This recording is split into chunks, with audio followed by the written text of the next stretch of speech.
Il y a quelques semaines, j'étais dans une école pour répondre à des questions sur Mashiach. Et en parlant, on a parlé du rabbi. Et il y a un jeune ado qui m'a dit gentiment, « Bon, mais votre rabbi, il est un grand rabbi, c'est un rave comme un autre rave. » Alors évidemment, je lui dis non, pas du tout. C'est un rabbi qui n'est pas du tout comme les autres raves. C'est une autre dimension, c'est comme le Moshe Rabbeinu de la génération. Aujourd'hui, j'aimerais partager avec vous une histoire que Rav Yosef Gurevitch de New York a racontée. C'était un été, il est parti à la montagne, là-bas il fait plus frais, dans une montagne de New York, à Swan Lake, et dans un hôtel là-bas, il y avait beaucoup de juifs religieux et aussi des chassidim Chabad. Vu que c'est Shabbat Mevachim, c'est le Shabbat qui bénit le mois, et le rabbi précédent a institué de faire un Farbringen, une réunion chassidique. Donc, après la prière, les chassidim Chabad ont fait une réunion chassidique. Avec le temps, le Farbringen a duré, et il y a des gens qui ont fini de manger, et qui voyaient des chassidim en train de discuter. Ils sont venus s'associer, écoutez, eux aussi ils sont en vacances, il y a le temps. Et les chassidim, après avoir parlé de plein de choses, même avant ou pendant, ils ont parlé du rabbi, et encore du rabbi, et encore du rabbi. Et là-bas, il y avait un jeune homme qu'on appelle des litaïm, un litaï, donc un lituanien, quelqu'un qui n'est pas dans l'esprit chassidique encore pour l'instant. Il dit, ça suffit de parler du rabbi, il y a plein d'autres gdolim, il y a plein d'autres grands dans la génération. Ça suffit. Bon, les chassidim Chabad n'ont pas voulu rentrer en débat, il n'y a pas lieu de débattre quoi que ce soit, en train de parler. Donc on ne va pas aller contre quelqu'un, l'exciter ou quoi que ce soit. Bon. Ils n'ont pas répondu spécialement. Mais voilà que là, le rave de la ville, qui était là-bas, parce qu'il a raccompagné son gendre à l'hôtel après avoir fini de manger chez lui à la maison, il se trouvait là-bas à l'hôtel, et lui aussi s'était assis autour de la table avec les chassidim Chabad. Il dit à ce jeune Lita, il dit, écoute, je vais te raconter une histoire, et après, toi tu pourras décider qu'est-ce que tu en penses. Il dit comme ça, il dit, avant que je sois rave, je faisais des affaires. Et un jour, j'ai reçu dans ma boîte aux lettres une lettre que personne n'aimerait recevoir, une lettre des impôts, des taxes qui me disent que je n'ai pas payé tant et tant de taxes et donc je leur dois des centaines de milliers de dollars. Ça m'a bouleversé, je savais que ça risquait d'arriver, mais je ne savais pas que ça allait se concrétiser et donc j'étais vraiment bouleversé. J'étais vraiment en choc, j'ai pris un avocat, l'avocat il m'a dit, bon même si on s'en sort, mais on s'en finira quand même avec des centaines de milliers de dollars, il n'y a rien à faire. Lorsque ce Rav, donc qui était avant commerçant, un homme d'affaires, businessman, il a réalisé ça, il s'est dit, bon, si matériellement on peut rien faire, je vais essayer de trouver les choses spirituelles. Il est parti chez plein de Rosh Yeshiva, des gens qui enseignent dans la Yeshiva, des Rabbanim, des Admurim, donc des rabbis connus, etc. Il a demandé la bénédiction. Il est parti, que ce soit aux États-Unis, que ce soit en Eretz Israël, tous, ils ont donné des bénédictions. Il n'y a rien du tout qui a changé, pas un chouïa.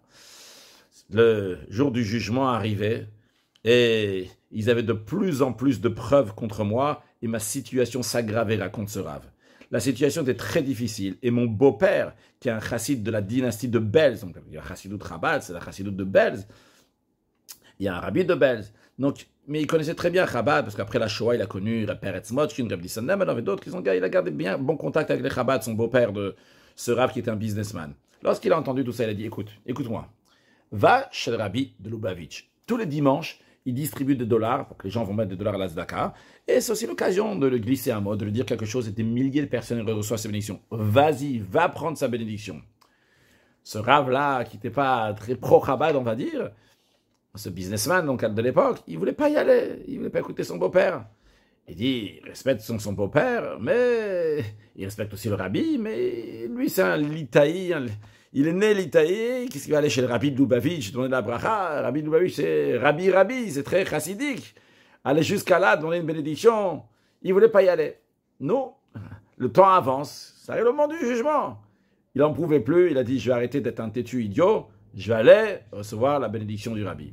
Il arrive dimanche au dollar. Et donc il fait la queue avec tout le monde, il s'est dit comment je vais dire au rabbi, je vais dire comme ça, il fallait présenter les choses très vite, il y a plein de gens qui passent. Et il réfléchit donc toutes sortes de manières quand il va présenter les choses au rabbi. Quand il arrive devant le rabbi, il n'a pas réussi à ouvrir un mot.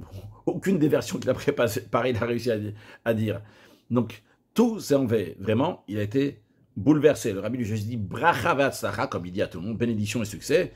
Et il était vraiment déjà de ça même qu'il n'a pas réussi à parler, il était impressionné. Parce qu'il a déjà vu tellement de grands rabbanim, admorim, etc. Il était très à l'aise. Et là, il n'arrivait même pas à ouvrir sa bouche.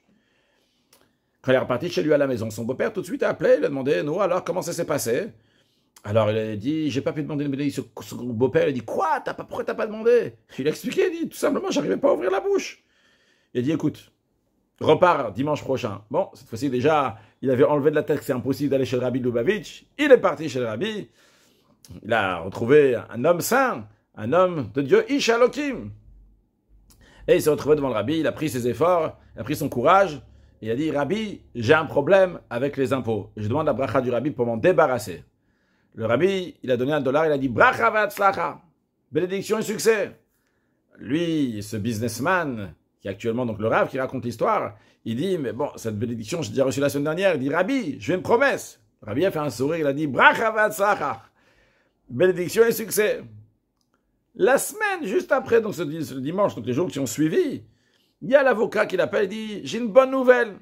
Pour l'instant, en tous les cas, tu peux être tranquille, parce que le disque qui est sur l'ordinateur s'est effacé. Et de manière incroyable, personne ne comprend, mais en tous les cas, pour l'instant, ils mettent ton cas de côté et tu peux être tranquille. Mais sache que c'est possible qu'un technicien va venir et va tout remettre en place et à ce moment-là, les problèmes vont revenir.